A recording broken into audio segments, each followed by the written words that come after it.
as much sunshine, unfortunately, friend. We're looking at more clouds as rain gets closer and closer from some of the southern locations, as you're seeing here.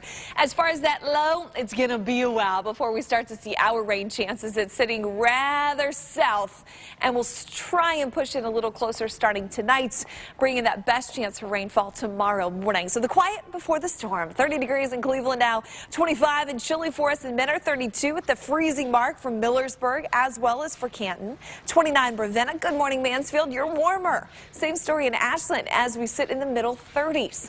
Now again, some winds, so 17-mile-per-hour winds for Mansfield.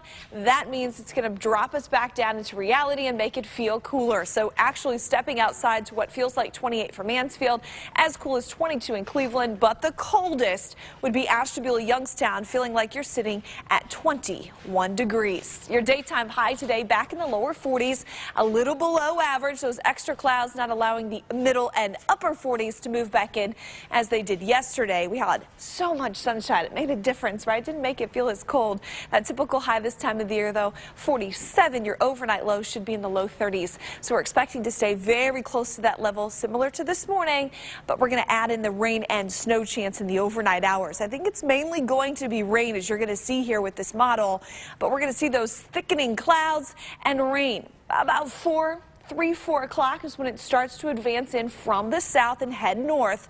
Looking at that chance for a little mixture. It's not showing up with this most latest run, but I do think it's a possibility, especially close to the lake. We're going to see that quick chance head out of here as we push towards the noon hour. You may see another stray light shower or two. Kind of that same story for Saturday as well. Saturday, an Arctic front hits and drops down temperatures. Here's a look at your Power of 5 7-day forecast for today. A high of 43. Better tomorrow at 45. And for that first full day of spring, we're at 51 on Saturday, but still very cold for the end of your weekend into next week. But we bounce back. Look at Wednesday at 54. So get ready to ride the up and down train express, I guess, is the story for us here at home. Jackie, how about the roads?